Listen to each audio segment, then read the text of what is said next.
Salamat sa kapangyarihan ng mahiwagang hangin.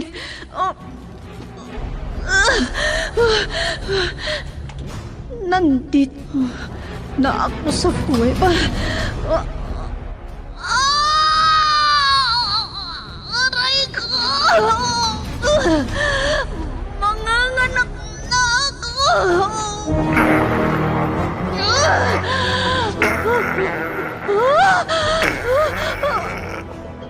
Bayawak!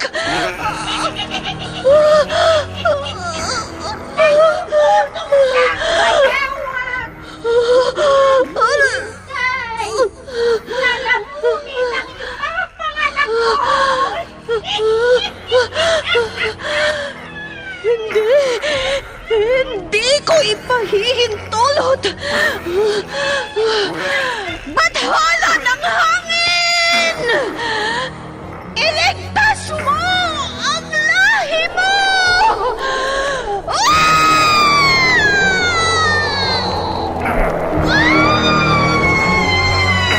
Bakit hindi mo sinakmal ang sanggol? Ikaw, bayawak!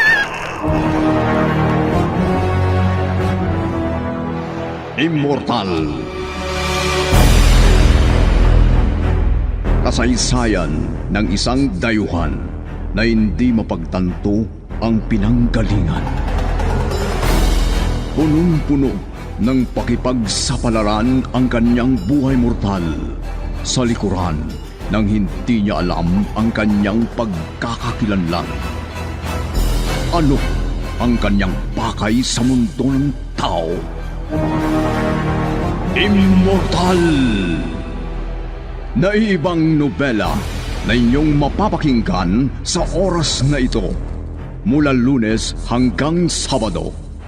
Nobela at sa panulat ni Leti Astudillo Aquino at sa direksyon ni Lubimin Aquino Sr. Mula sa Lovelet Artist and Talent Center Drama Productions, handog sa inyo ng #1 and most trusted radio network in the country, Bombo Radio Philippines. Basta Radio Bombo! Immortal!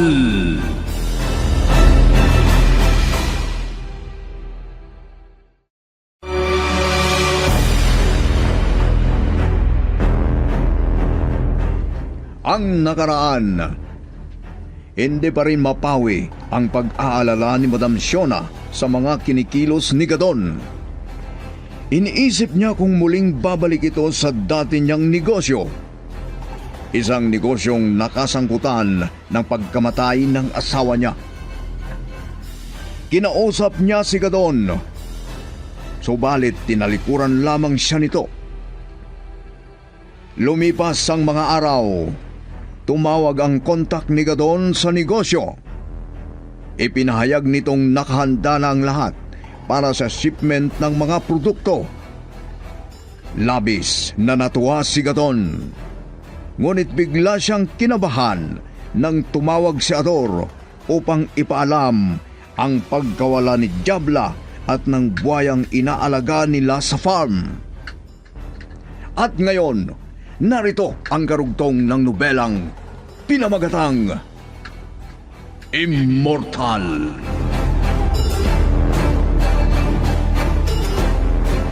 Ay, naku. Wala talagang signal. Out of coverage ang cellphone ni Ador. Sana matawagan ko siya para makausap ko. Para malaman ko kung ano talagang nangyari doon. Naikwento kasi niya sa akin na may sawa raw doon. Na siya raw ang pumalit sa buhaya. At naroon daw mismo ang buhaya kasama ang matandang babae na nakatira sa farm. Ay, ibig bang sabihin nun? Hindi rin pala iniiwasan ng buhaya ang matandang si Diabla? Ay, Nakakatakot naman ang pangalan ng matandang yon. Subukan ko ulit kontakin si Ador. Baka may signal na sa lugar niya. Ay, mabuti kung makontak ko ngayon. Para masiguro kong hindi pa nakakarating si Gadon doon.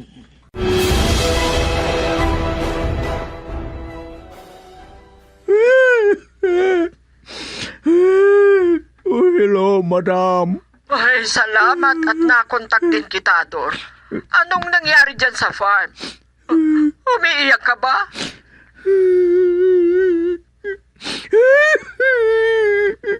Madam, naiiyak ako sa takot na walang inaalagahan kong buhaya. Pati na si matandang Jabla. Ano ang ibig mong sabihin?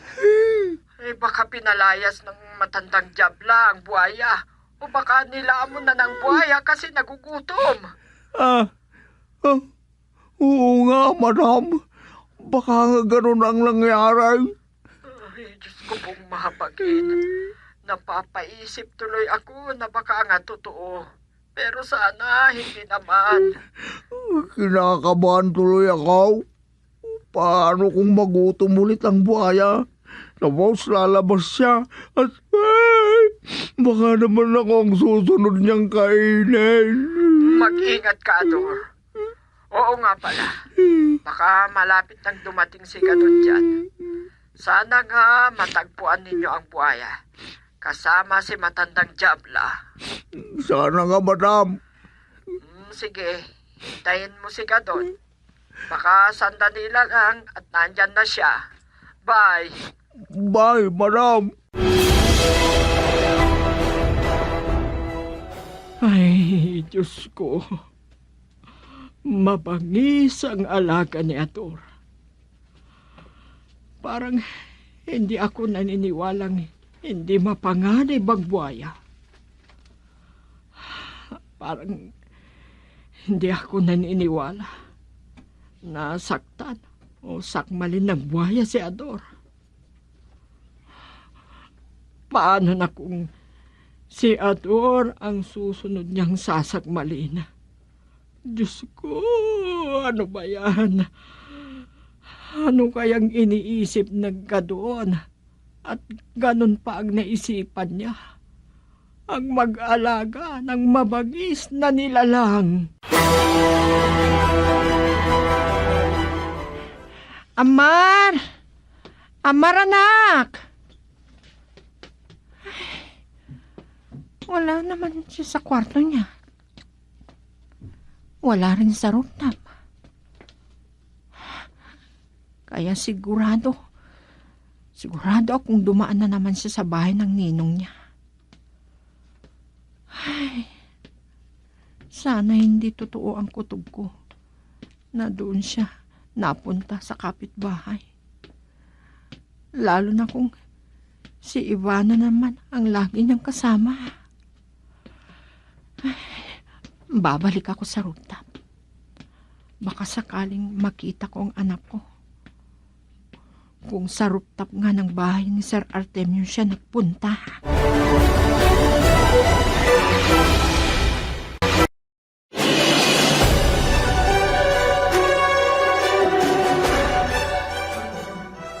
Si Riani ang tumatawag.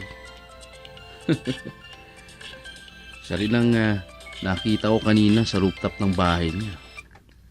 Sagutin ko na siya. Hello, Riani. Hello, Sir Marlon.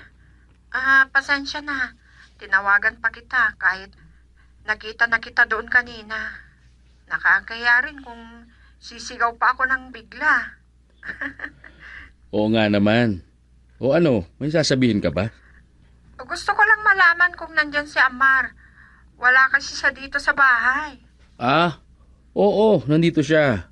Tinawag siya ni Ma'am Ivana papunta sa kwarto niya. May ibibigay daw sa kanya. Ano? Oh, parang hindi mo nagustuhan ang sinabi ko. Kung may ipapagawa ka kay Amar, sabihin mo na lang. Tatawagin ko agad siya At palalabasin ko sa kwarto ni Ma'am Ivana. Ay, wag na. Uuwi rin naman siya eh. Siguro, may sasabihin lang si Ma'am Ivana sa kanya. Alam mo, naiilang din kasi ako kay Ma'am Ivana. Para bang laging hinahanap niya si Amar. Ano? Nahiya akong itanong. Pero, sabi niya, may anak raw siya dati. Ano? Ganun ang alam ko, Riani.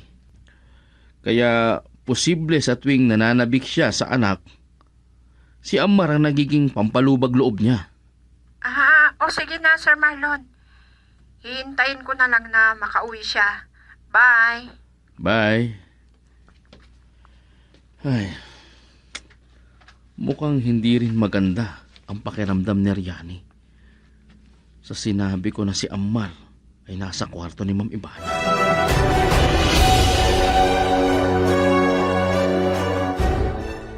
Madam, ano po ba yung narinig ko na sinabi ni Sir Gadon na nawala raw ang buhaya kasama yung matandang babae na sumusunod doon sa farm? Oo, Masa. At ang pinagtataka ko, may sawa daw na pumalit doon sa swimming pool na teritoryo ng buhaya. Sawa? Kapag kumilos yung sawa na yun, lilingkisin niya muna ang pakay na lunukin. Pagkatapos kung nalingkis na, lunukin na niya. Yan din ang kinakatakutan ko. Paano kung bigla niyang lingkisin si Ador? Tapos si Ador. Totoo nga yan, madam. Mag-isa lang si Ador doon sa farm. Paano na? Oo, walang makakatulong sa kanya kung sakaling lusubin siya ng mga alaga niya.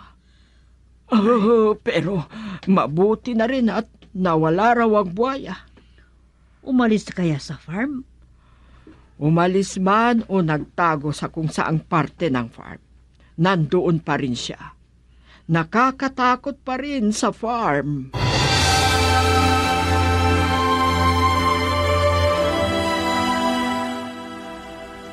Hapon na. Pero hindi pa umuwi si Sir Gadon. Hihintayin pa daw munang makita ang buhaya.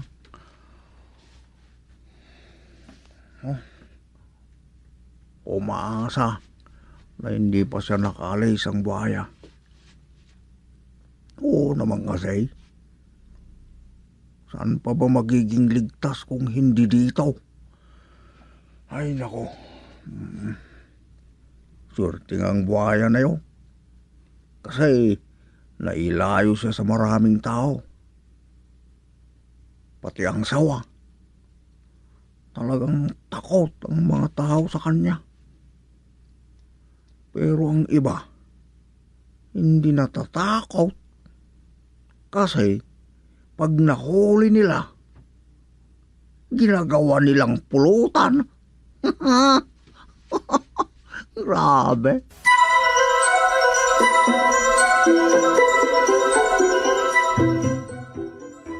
Talaga nga naman yung batang yun. Tuwing hindi pumapasok sa paaralan, palaging nandito sa rooftop. Para bang dito na talaga siya humahanap ng libangan kapag wala siyang pasok sa school. Andyan na pala si Sir Artemio. Akala ko nagbiyahe siya. Marlon, Sir, may kasama ba si Amar sa rooftop? hindi ko alam, sir. Baka si Ma'am Ivana. Ganun ba? O sige, akyat muna ako doon. Sige po, sir.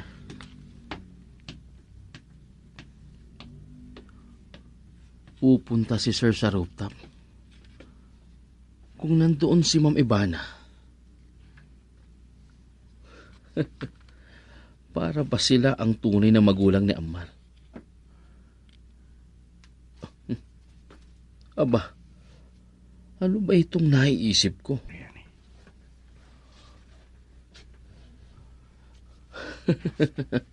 Paano? Mukha ring mag-ama sila ni Sir Artemio at si Amar. Parehong-pareho kasi ang hugis ng buhok nila. Hindi nga lang halatang halata dahil lagi namang ginugupitan ni Riani si Ammar. Gustong gusto niya pa ngang ipasemi-kalbo. Si Riani naman ito. Bakit kaya siya ulit tumawag? Hello, Riani. Hello? Pasensya ka na, Sir Marlon. Tumawag ulit ako. Ano bang sasabihin mo? Nakikita ko kasi, nandun sa rooftop si Ammar at si Ma'am Ivana. At lumapit na rin si Sir Artemio sa kanila. Oo. Gusto mo bang pumunta ka na rito? Wala namang pupuntahan si Sir. Halika na, magbanding tayo. Nakakahiya naman. Ano naman ang ikakahiya mo? Siguro, nga gusto rin ni Sir Artemio. Ano? Na ayaw niyang magkalapit kayo ni Ma'am Ivana, di ba? Oo. Kaya halika na. Hihintayin kita sa gate para sabay na tayong pumunta sa rooftop. Ano? Halika na. Paminsan-minsan lang ang ganitong pagkikita natin bilang magkakapit bahay. Kasi naman. O ano, pupunta ka ba? Halika na, para magpahanda na rin ako kay Dahlia na mapagsasaluhan natin.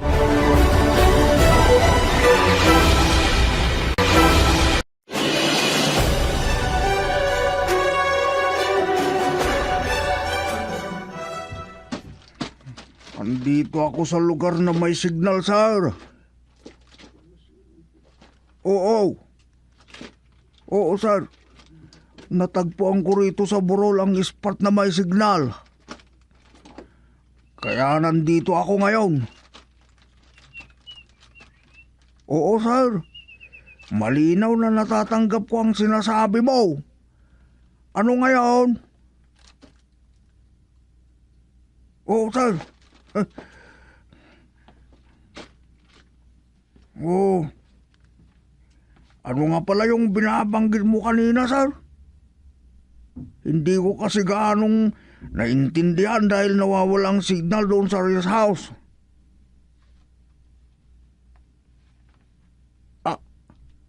Ano? May i-deliver pa raw dito na dagdag sa mga alaga natin dito sa farm? Oo, sir. Kailan ba yun may deliver? Oo, sir. Naintindihan ko. Sige, sir. Bye. Nako. Dumarami na naman ang responsibilidad ko rito. Ay, talagang si Sir Gadon. Dala ang pagka-opisyal niya. Pati pera mula sa mga lumang negosyo niya noong kampanya. Ipapasok niya rito.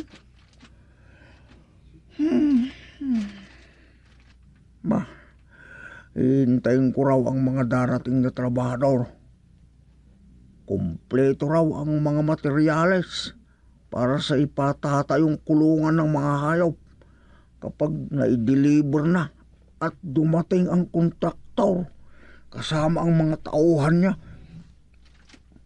Nakakakaba naman si Sir Garo.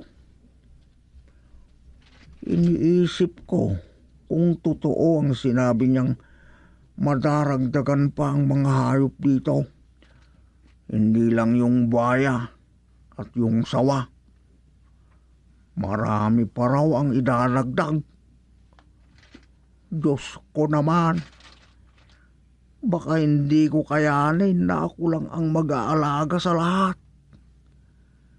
Kailangan sigurong may makasama ako rito. Babalik muna ako sa rest house. Pero sisilipin ko pa rin sina buhaya at sawa. Baka nag-aaway na naman sila. Kahit pa may screen sa pagitan ng kulungan nila. Ang problema lang, kapag bumigay ang poste ng screen, ihari tayo.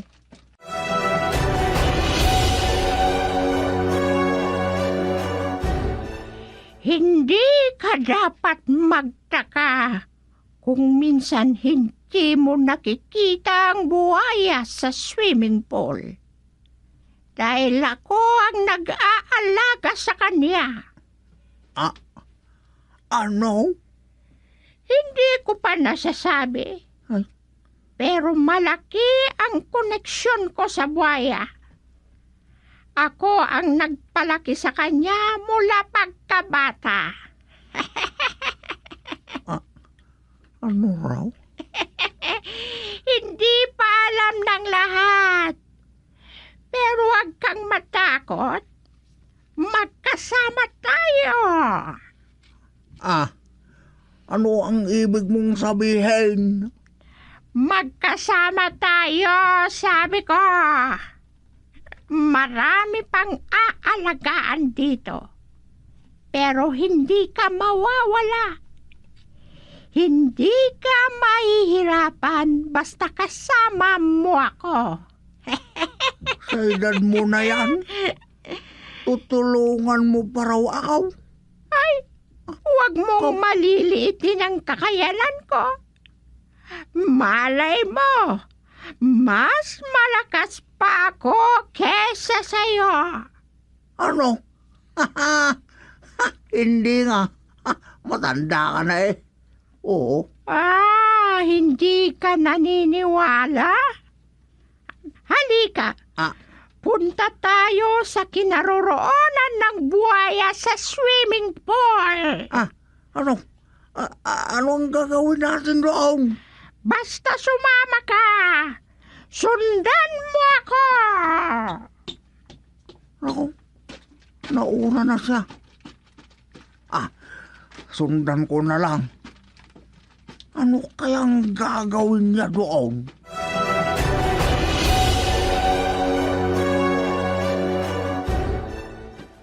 Oh, narito na ako sa swimming pool ng buhaya. Ano bang gagawin natin dito?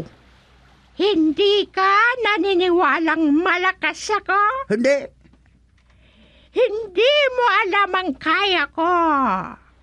Ay, nako. Ano nga ba ang kaya mo?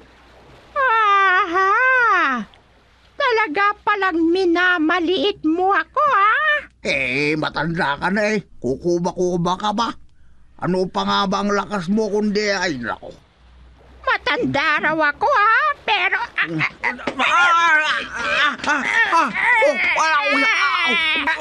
Binuwag mo ako. Anong gagawin mo sa akin? Hindi ako makagalaw. Maliit pa rin ba ang tingin mo sa akin? Ibabato kita na parang bola. Tama na, tama na. Huwag mo akong ibato. Maawa ka. Ibabato kita. Kaya huwag ka nagpapalag para mas maganda ang bagsak mo.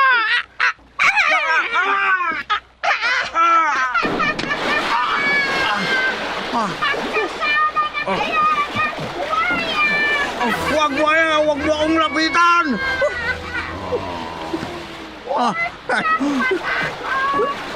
Hindi ka sasaktan ng buhaya.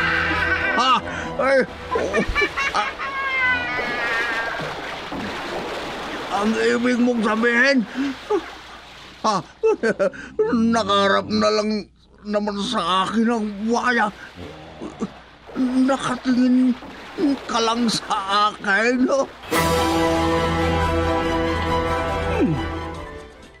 Sino kaya ang tumatawag sa cellphone? Ay, naiwan ko yata sa ibabaw ng mesa. Tignan ko nga. Baka naman si Aris. Baka may ginawa na namang kalokohan sa paaralan nila. Si Ador pala. Hello, Ador? Hello, madam. Oh, bakit, Ador? May problema ba sa farm?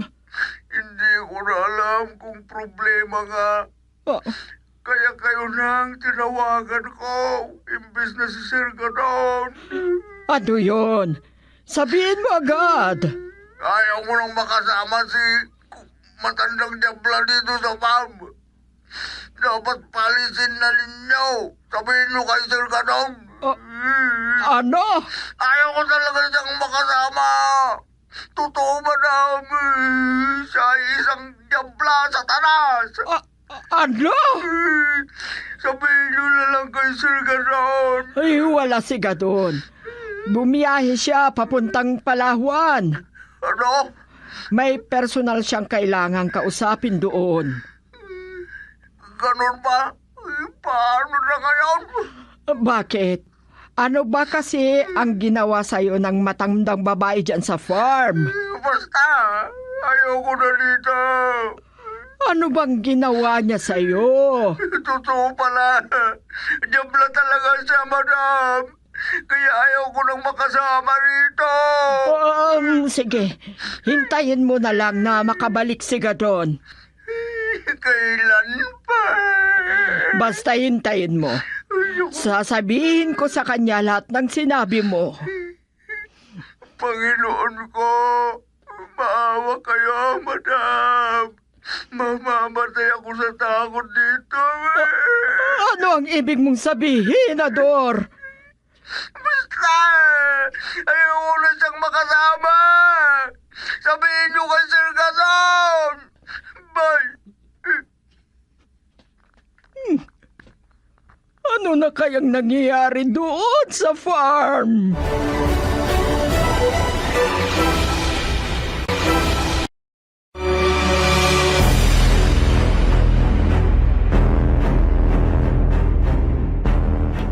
Ano pa ang susunod na mangyayari? Pakinggan bukas ang karugtong ng nobelang pinamagatang Immortal. Inihandog sa inyo ng #1 and most trusted source of news and information, Bombo Radio Philippines. Basta Radio. Bombo!